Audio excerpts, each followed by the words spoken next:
In this video, I want to talk about how our Anarthas do not have the power to divert us from Krishna consciousness, to do anything to us, unless we allow them to. So this is really, really important because it seems like our contamination, our impurity, really has a lot of control over us. But it doesn't, but we give it control.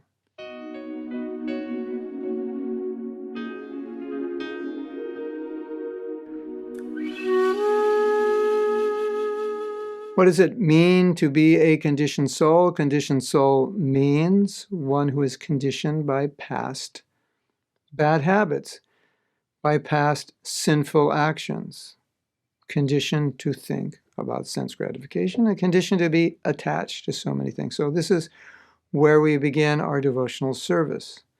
It seems like those are real stumbling blocks. It seems like those are real obstacles. But it's all a question of how you see them, because how we see things is how we react to them. How we see things, it then produces an emotional response. It produces a response of encouragement, or it produces a response of negativity, of wanting to give up, pessimism.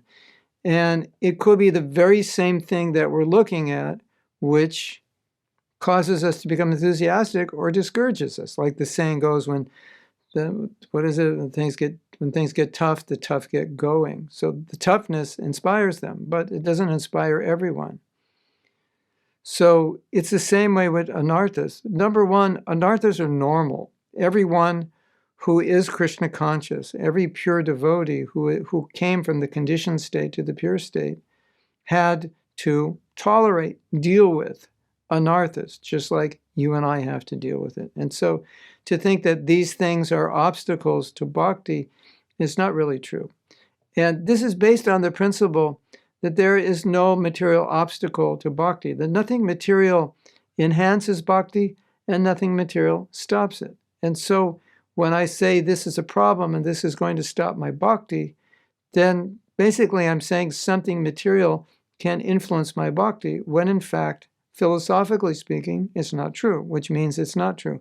So what is the truth? The truth is that I think it is going to stop me, or I think it has the power to stop me, or divert me, or distract me, when in fact, it's my processing of those. It's how I allow those things to harm me, to distract me, to weaken me, when in fact they don't have to if I don't allow it. So this is extremely important, because I know it seems sometimes like we don't have control of our own minds, our own desires, our own anarthas. And it's true, we don't always have control of the presence of those thoughts. They appear, or the presence of those desires. They appear due to conditioning, or the presence of the anartha, the unwanted. Yeah, they're just unwanted desires. They often appear. They weren't invited. We didn't ask them to come, and we don't want them to come, and they appear. So it seems like we're under control of them.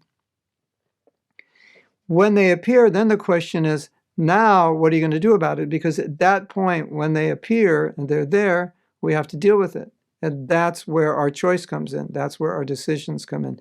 That's where our free will comes in, and how we process and deal with those things. So, okay, they're going to be there. We're conditioned souls. That's a given. But how I deal with it, how you deal with it, how he deals with it, how she deals with it is going to vary, because we have that freedom to process them. So now let's look at Srila Prabhupada's instructions. He's instructing us how to deal with all these things. So if we deal with them according to those instructions, they are not going to be problems. They're going to be inconveniences, even disturbances, but they're not actually going to be problems for our Krishna consciousness. It's just going to be something we have to deal with. It's going to be something we have to learn to tolerate day after day after day, but it doesn't have to be something that we have to give into. That's the point. And I know sometimes it seems like we have to give into it, but there's always a way out. There's always a way to think about something so that you can deal with it in a healthy way. There's always something you can do to be stronger. There's always something you can do to be better.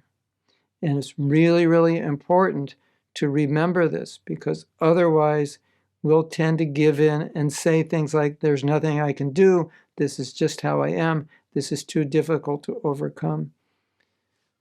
Every religion will teach you that God is way more powerful than your problems. Every religion will teach you, because why will they teach it? Because it's true. And when we forget that, then we think, it's just me against my problems.